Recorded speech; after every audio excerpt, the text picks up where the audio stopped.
Commerce access marketing. आज हम लोग अपना टॉपिक जो स्टार्ट करने जा रहे हैं ना, थोड़ा इम्पॉर्टेंट है, थोड़ा इजी है। ठीक है, प्राइसिंग है कि भैया हमने पिछली वाली अपने क्लासेस में सारा प्रोडक्ट के बारे में पढ़ लिया था ना। अब हम लोग अपना टॉपिक जो कंप्लीट करने जा रहे हैं, इसका नाम हमारा क्या होगा, प्राइसिंग। की मतलब किसी भी चीज़ की प्राइसिंग किस तरीके से डिटरमाइन की जाती है। आपके यहाँ पे जो भी प्रोडक्ट आते हैं ना, फ़ोन आया, कोई भी प्रोडक्ट आप जो भी कुछ खरीदते हो यार, उसकी मतलब कि प्राइसेस कैसे डिटरमाइन होते हैं। ठीक है, ऐसा नहीं ना कि कंपनी जितने का बनाती है उतने का उतने आपको ला के दे दे, ऐसा तो नहीं कर सकती। अगर ऐसा करेगी तो कंपनी उसमें प्रॉफिट कैसे कमाएगी, और जब प्रॉफिट नहीं कमाएगी तो फिर चलेगी कैसे, और जब चलेगी ही नहीं तो फिर भैया एम्प्लॉयमेंट कैसे जनरेट करेगी, उस इकोनॉमी को बढ़ावा कैसे देगी। ठीक है, तो इसके लिए क्या कि कंपनी को अपने प्राइस हमेशा इस तरीके से डिटरमाइन करने पड़ते हैं कि वो उसमें कहीं ना कहीं प्रॉफिट अर्न करे। ठीक है, if there is no profit how can they will run in a long term. ठीक है, शॉर्ट रन में तो चलो समझ में आ गया कि थोड़ा घसीट पसीट के कैसे भी मतलब गाड़ी को चला लिया। आप इस तरीके से समझो, आपके पास में एक कार है। ठीक है, उस कार में क्या चलती पेट्रोल से है। आपने क्या किया, आपने उसको आधा किलोमीटर था 1 किलोमीटर धक्का मार के स्टार्ट किया। ठीक है, आप लेके गए उसको, बट आप उसको लॉन्ग रन में कैसे चलाओगे। ठीक है, लॉन्ग रन में तो ये पेट्रोल की ज़रूरत है। ठीक है, तो इन शॉर्ट अगर हम कहें कि वो गाड़ी जो है वो कंपनी है, पेट्रोल जो है वो प्रॉफिट है, और आप जो पीछे से जो धक्का लगा रहे हो ना, ये उसकी कॉस्ट है। मतलब इसको आप शॉर्ट रन में छोड़ दोगे उस गाड़ी को स्टार्ट करने के लिए, बट एट लास्ट में आपको क्या चाहिए, प्रॉफिट ही चाहिए। इसका मतलब आपको पेट्रोल ही चाहिए गाड़ी के लिए। ठीक है, अब तो पेट्रोल इतना ज़्यादा महंगा है दिल्ली में भी है 110 के आसपास पहुंचा हुआ है, तो अब तो पेट्रोल की बात ही नहीं करते। अब तो अमीरों की चीज़ होगी ना। एक मैंने आपको लग्जरी गुड्स पढ़ाया था इकोनॉमिक्स में, then they are luxury goods now. ठीक है, पेट्रोल और डीजल को लग्जरी गुड्स में रख दो तो वो ज़्यादा बेहतर है आम गुड्स में से कहते हो तो। चलो स्टार्ट करते हैं अपनी class. Pricing. Price is the value that is put to a product or service that is the result of a complex set of calculations, research, understanding, and risk taking ability. A pricing strategy takes into account segments, ability to pay, market conditions, competitor actions, trade margins, and input cost, amongst others. It is targeted at the defined customers and against competitors. मतलब सबसे बड़ी और सबसे अच्छी definition मैंने इसमें डाली हुई है आप लोगों के लिए। पहली ही डेफिनेशन इतनी ज़्यादा सुंदर आ गई। तो क्या कहता है, प्राइसिंग कोई भी मतलब एक प्राइस है जो आपके कॉम्पिटिटर से आपको क्या करे, अच्छा बनाए, आपकी कॉस्ट को क्या करे, रिकवर करे, आपको और से बेहतर एक पोजीशन दे मार्केट में, और जिसको कोई भी आपका कंज्यूमर जो है वो क्या कर सके, वो उसको पे करने के लिए तैयार हो जाए। ठीक है, तो आप उसी को प्राइसिंग रख सकते हो।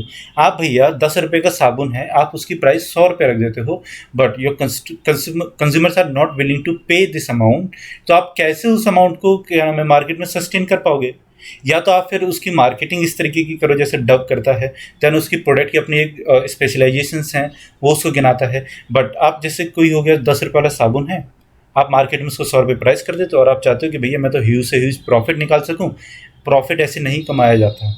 ठीक है, और प्राइसिंग अगर आप हाई रखते हो, इतना ज़्यादा हाई रख दिया कि आप मतलब कंज्यूमर पे ही करने के लिए विलिंग नहीं है, तो आप कैसे रखोगे। फिर आपका कॉम्पिटिटर वही चीज़ को 20 रुपये मार्केट में बेच रहा है, आप उस चीज़ को 100 रुपये में बेच देते हो, तो क्या आप उस मार्केट में सस्टेन कर पाओगे। भैया लोग 20 रुपये के पीछे भागेंगे, महंगाई इतनी ज़्यादा है यार आजकल तो। ठीक है, लोग नहीं जाएंगे 100 रुपये के पीछे, लोग कहेंगे यार कोरोना चल रहा है, जॉब नहीं है, कुछ नहीं है, लोग कॉम्पिटिटर से आपके कॉम्पिटिटर से खरीद लेंगे। ठीक है, और उसके बाद में आपको अपनी कॉस्ट को भी क्या करना है, रिकवर करना है।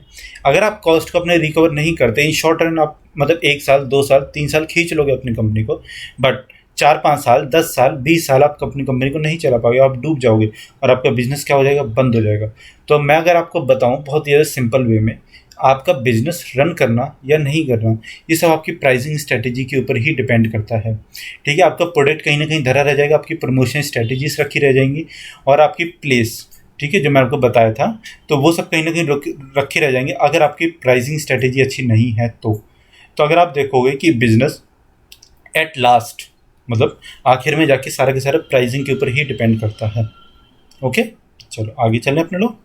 While price represents the value of the product or for the consumer as perceived by him, it determines profit for the manufacturers, arriving at a price that satisfies the consumer and at all same time generates the desired level of profits to the company is the key to success in business. ठीक है, तो हम हमारे business में मतलब pricing एक ऐसा formula या फिर आप कहोगे कि एक ऐसी वैल्यू है या एक ऐसी चीज़ है, ठीक है, जो मैन्युफैक्चरर के लिए हर एक चीज़ को डिटरमाइन कर रही है। भैया वो अपनी कॉस्ट वहाँ से निकाल रहा है, अपनी क्या कहते हैं वैल्यू ऑफ द प्रोडक्ट को वहाँ से निकाल रहा है। और देखो प्राइस क्या है, आप किसी भी चीज़ को पे करने के लिए तभी तैयार हो जाते हो उस चीज़ की वैल्यू देने के लिए जब आपको उसके अंदर कुछ ना कुछ वैल्यू दिखाई देती है। ठीक है, देखो मार्केट में हर तरीके का प्रोडक्ट है, लग्जरी गुड्स हैं, नॉर्मल गुड्स हैं, इन्फीरियर गुड्स हैं। ठीक है, अब आप क्या है कि आप चलो आटे का लेते हैं, एक आता हमारा आशीर्वाद का आटा आता है, पतंजलि का आटा आता है, ठीक है, और भी 6-7 तरीके की ब्रांड्स आप सोच लो, XYZ, एक्स का आता है, वाई का आता है, जेड का आता है। तो आप पतंजलि का आटा जो है वो 400 रुपये किलो है, आशीर्वाद का आटा 350 है। हालांकि मुझे प्राइस पता नहीं है रियलिटी में, बट मैं बस बता रहा हूँ आपको जनरली। और किसी एक्स कंपनी का 290 का है। अब ऐसा नहीं है ना कि मार्केट में सिर्फ और सिर्फ पतंजलि का या फिर आशीर्वाद का ही आटा बिक रहा है, एक्स कंपनी का आटा बंद हो गया, नहीं, एक्स का ही बिकेगा, आशीर्वाद का ही बिकेगा, पतंजलि का ही बिकेगा। बट क्या है कि वैल्यू ऑफ द प्रोडक्ट क्या आप रिप्रेजेंट कर रहे हो कंज्यूमर के लिए, वही डिपेंड करता है। देखो जो 290 वाला जो प्रोडक्ट खरीदेगा ना, उसकी थोड़ी हो सकता है कि इनकम थोड़ी कम हो, ठीक है, या उससे भी अगर कोई सस्ता आ रहा है तो उसकी इनकम थोड़ी कम हो, या बहुत ज़्यादा महंगा आ रहा है, 1000-2000 रुपये का 10 किलो आ रहा है, तो आप उसकी इनकम बहुत ज़्यादा हाई होगी, तो वो उसको उसमें वैल्यू दिखाई देगी। ठीक है, तो वो वाला प्रोडक्ट को खरीदेगा। बट एट लास्ट क्या है कि आपको वैल्यू ऑफ द प्रोडक्ट जब मिलती है तभी आप उसमें क्या है पेमेंट के लिए तैयार हो जाते हो। समझ में आई ये चीज़ कि हमको क्या है प्राइस किस तरीके से डिटरमाइन होता है। चलो आगे देखते हैं हम लोग क्या ऑब्जेक्टिव्स ऑफ द प्राइसिंग। ठीक है, तो इसमें कंपनी से कुछ ऑब्जेक्टिव्स होते हैं ना प्राइस डिसाइड करने के लिए, मैंने आपको बताया। तो सबसे पहला ऑब्जेक्टिव जो है वो क्या हमारा प्रॉफिट ओरिएंटेड ऑब्जेक्टिव। देखो भैया सबसे बड़ी बात यही है, कंपनी ने अपना पैसा लगाया। देखो ये वाला फोटो दिखाई दे रही है ना आप लोगों को नीचे, बहुत ज़्यादा अच्छी फोटो है ये, मतलब इतनी सुंदर फोटो है जिससे अच्छा कुछ नहीं है। कंपनी ने इन्वेस्टमेंट किया, पैसा लगाया, हालांकि उसको थोड़ा कम कम में रिटर्न मिलेगा, मतलब 10 करोड़ 20 करोड़ रुपए लगाया उसने अपनी फैक्ट्री डालने के लिए, तो उसको क्या बूंद बूंद से घड़ा भरेगा, मतलब उसको रिटर्न मिलेगा, बट ये उसको लॉन्ग रन में रिटर्न मिलेगा। ठीक है, तो कोई भी कंपनी अगर आ रही है, कोई भी बिजनेस करने के लिए आ रहा है, तो वो इसीलिए आ रहा है कि वो प्रॉफिट को कमा सके, क्योंकि बिना प्रॉफिट के उसका भी सर्वाइवल मुश्किल है। और आपकी जो कंपनी के जो एम्प्लॉयज़ हैं उनको सैलरी वगैरह देना बहुत कुछ होता है ना कंपनीज में, तो वो सब कुछ नहीं कर पाएगा। तो प्रॉफिट ओरिएंटेड अगर हम ऑब्जेक्टिव्स देखें तो सबसे पहले है करंट प्रॉफिट मैक्सिमाइजेशन। ठीक है, या फिर और हमारा दूसरा जो है वो क्या है रिटर्न ऑन इन्वेस्टमेंट।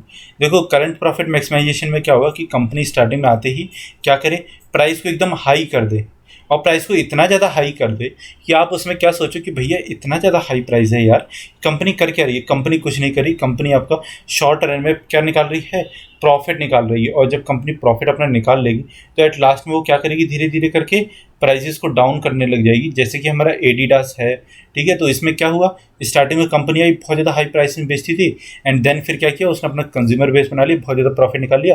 फिर उसने सोचा कि अब क्यों ना हम अपना बेस को नीचे बढ़ाएं, तो उसने क्या किया, उसने प्राइस को अपने थोड़ा सस्ता कर दिया।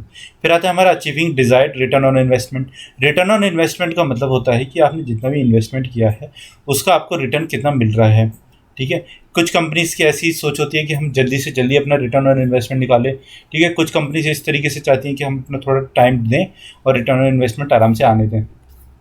तो अब आप मुझे एक बात बताओ, आप लोग तो इतने इंटेलिजेंट भी हो भैया, कि जब कंपनी ये सोचेगी कि हम लोग ज़्यादा से ज़्यादा अपना रिटर्न ऑन इन्वेस्टमेंट करें, तो कंपनी क्या करेगी, प्राइस को हाई रखेगी या लो रखेगी, नीचे कमेंट में बताना। ठीक है, सेल्स रिलेटेड ऑब्जेक्टिव, कुछ कंपनी से अपने सेल्स को रिलेटेड ऑब्जेक्टिव्स होते हैं, मतलब अगर उसको हाई सेल्स वॉल्यूम चाहिए तो क्या करेगी, प्राइसेस को लो कर देगी, और जैसे ही प्राइसेस को लो करेगी लोग भागते हुए आएंगे, चलो चलो रन रन, मतलब भागो भागो भैया कि इससे ज़्यादा सस्ता कुछ नहीं हो सकता, अब खरीदो। किस तरीके से फ्लिपकार्ट का आपको कुछ याद होगा 2016-17 में एक क्या आया था बिग बिलियन डेज आया था, पेनिट्रेशन प्राइजेज होता था। हालांकि उसके बाद में क्या किया, कंपटीशन कमीशन ऑफ इंडिया जो है हमारा CCI, उसने उसके बाद बैन कर दिया। ठीक है, उसने कहा कि भैया इस तरीके की चीज़ें नहीं चलेंगी, आप इस तरीके से पेनिट्रेशन प्राइजेस नहीं लेके आ सकते, वो अलग चीज़ है। बट हाँ क्या किया था, तो उसने बहुत ही ज़्यादा सस्ता प्रोडक्ट बेचा था, और जब सस्ता बेचा तो लोग क्या किए, लोग भागना स्टार्ट हो गए, और एक रात में मतलब उसने 10 करोड़ 20 करोड़ 50 करोड़ की सेल कर दी। तो इसमें क्या किया था फ्लिपकार्ट ने, उसने प्रॉफिट नहीं देखा अपना। ठीक है, उसने क्या किया, सिर्फ और सिर्फ अपना डिजायर्ड सेल्स वॉल्यूम को देखा। ठीक है, फिर आता है हमारा क्या, ऑब्टेनिंग है अचीविंग डिजायर्ड मार्केट शेयर, और फिर उसके बाद में क्या आता है हमारा कि मार्केट शेयर में अपने प्राइस उसको बढ़ाना, मतलब कि आप इस इन द शॉर्ट रन में आप क्या करो, आप प्रॉफिट को मत देखो, मतलब आप मत देखो कि आपको आप हल्का फुल्का सा प्रॉफिट कमाओ, ठीक है। होल ऑल ओवर इंडिया है, आपने इसमें देखा कि भैया कोई भी आपका कॉम्पिटिटर 20 रुपये का बेच रहा है, जबकि आपको उसकी कॉस्ट 15 रुपये पड़ रही है, तो आपने क्या किया, आपने उसको 19 रुपये कर दिया। क्यों? आपने हालांकि 1 रुपये का नुकसान उठाया इस पर, बट आपको क्या है कि आपका कंज्यूमर बेस बढ़ जाएगा धीरे धीरे। क्यों? क्योंकि आप सस्ता प्रोडक्ट बेच रहे हैं, ठीक है, तो लोग ज़्यादा से ज़्यादा अट्रैक्ट होंगे।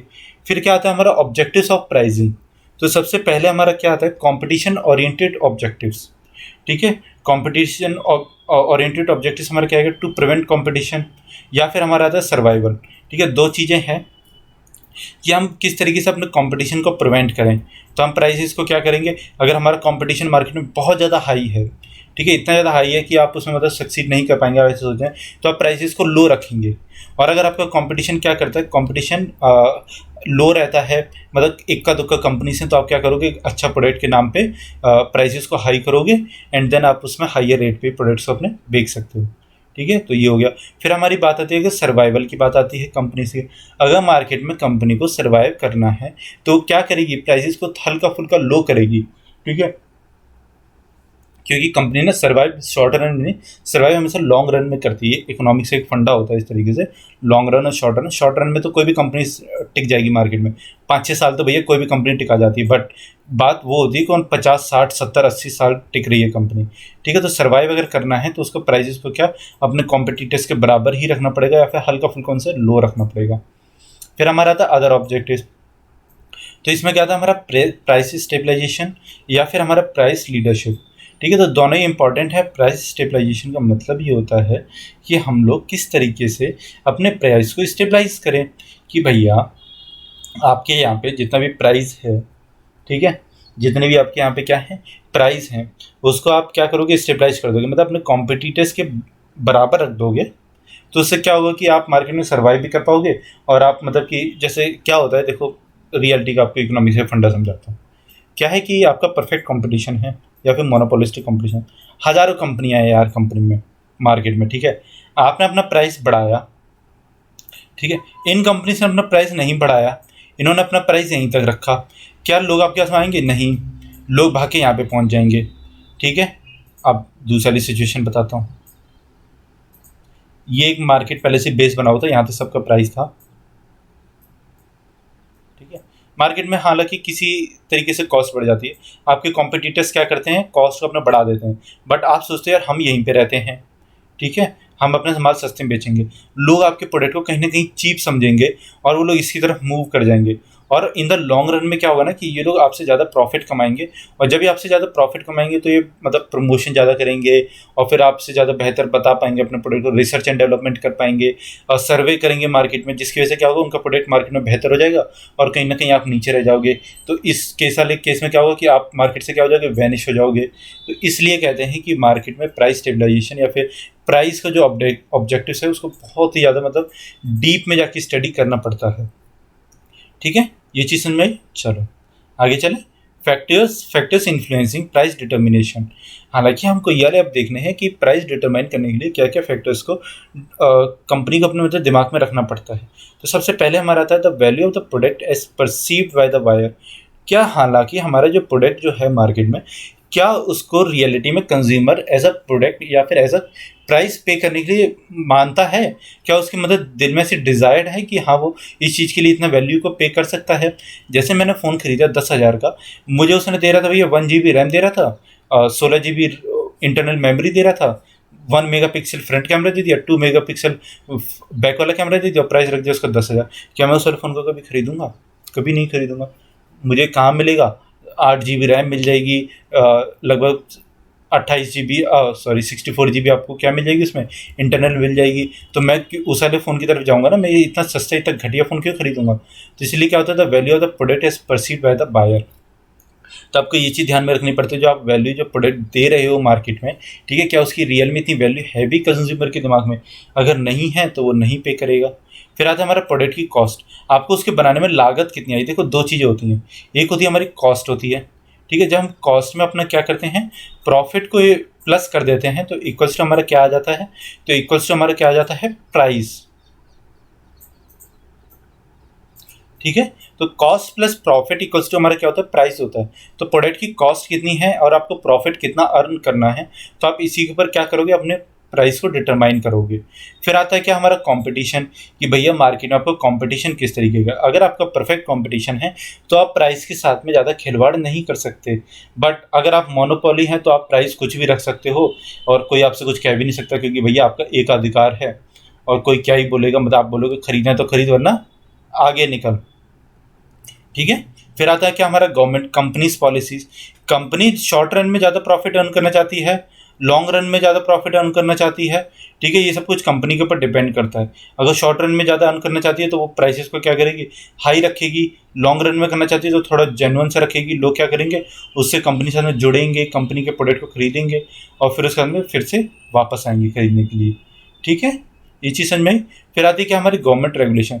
देखो जब इस टाइम पे क्या हुआ कि जब केसेस कोविड के बढ़े, ठीक है, तो लोगों में क्या हुआ कि रेमेडीज एंड बहुत सारी फेविफ्लूस की बहुत ज़्यादा डिमांड बढ़ी मार्केट में। तो इन्हीं सब चीज़ों में प्राइस, मतलब 1,000 की दवाई 24, 25, 12, 15, 20 हज़ार रुपये में बेच रहे हैं यार, हद हो गई थी लोगों की। ठीक है, ऑक्सीजन सिलेंडर जो 500-600 रुपये में कोई नहीं पूछता था, वो आ रहा है 50-60 हज़ार 1 लाख रुपये तक में। तो लोगों ने क्या किया, लोगों ने कहा भैया हम तो ऐसे मर जाएंगे।